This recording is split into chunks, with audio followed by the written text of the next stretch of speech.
Прывітанец, мяне звуць Мікіта, і зараз я распавяду вам гісторыю, звязаную з беларускай псіхушкай і ваенкаматам. А пры канцы вы даведаецеся, які дыягназ афіцыйна стаіць у знакамітага беларускага ютубера. У мяне. А также убачыце сакрэтныя кадры з самой псіхушкі. Заварывайце коўдру, апранаеце гарбату, і мы пачнем мою выдатную гісторыю. Пачалася гэта гісторыя прямо як вядомая ўсім гісторыя пра хлопчыка, які выжыў.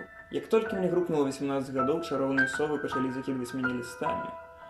Толькі мяне заклікалі не ў школу чараўніцтва, а ў ваенкамат. Як я потым даведаўся, вялікай розніцы не было, але ж... Усе лісты я ігнараваў, пакуль у адзін дзень добры Волод участковы не пакрукаўся ў мае дзверы і асабіста не аддаў мне ліст. Потым гісторыя пачынае моцна прасідаць па дынаміцы.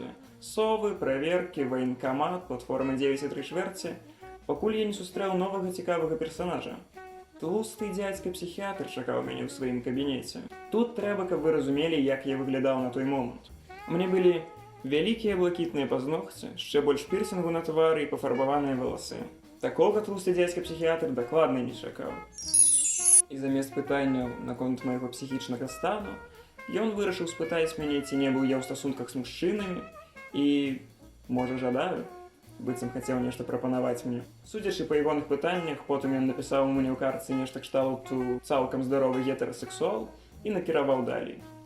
Пасля чога ўсе колы пекла паўтарыліся зноў, і ўсё толькі для того, каб я патрапіў да новага дзядзькі-псіхіятру. Той быў ужо не тлусты, прыемны малады чалавек, які пацікавіўся маім псіхічным станам. Ён проста спытаў мяне, ці не хачу я праверыцца, скатацца у любуш. Я сказаў, што я не супраць, можна паспрабаваць, у армію я не вельмі хачу.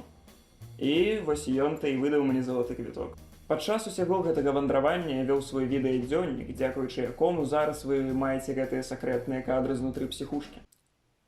А навошта мне вада, калі ў мяне гарбата? А тут нічога. О.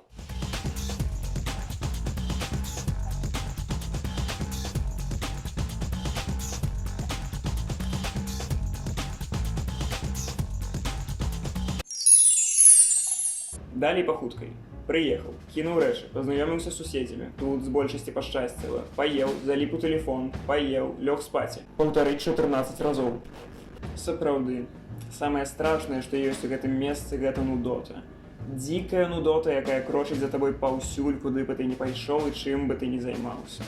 З атракцыёнаў, заяўленых у праграме, толькі аналізы ў першы дзень, размова з лекарам на другі дзень, псіхалагічны тэст, камісія і так званая шапачка, якая на самой справе электраэнцэфалаграма мозга. І плюс-мінус усё. Гэта ўся праграма на 14 дзён. У астатні час не адбываецца нічога. Мы паелі, мы паспалі, мы паелі.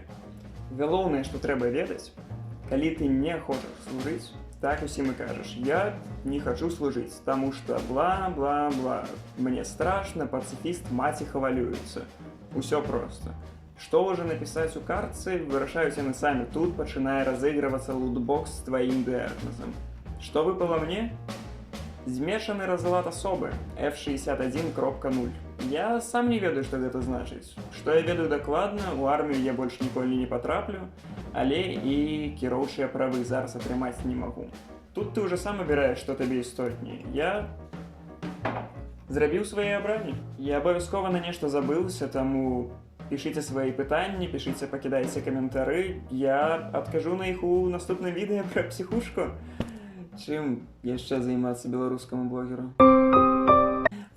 А пакуль да сустрэчы, дзякуй, што даглядзелі гэтае відэа. Гэта было мае першае сольнае відэа на гэтым канале. Мяне завуць Мікіта. Стаўце падабайкі, пішыце каментары, падпісвайцеся на гэты канал, на стрымлера, на суполку ва ўКантакце. Усіх люблю, абдымаю. Everybody was kung fu fighting. Those kids were fast as lightning. In fact, it was a little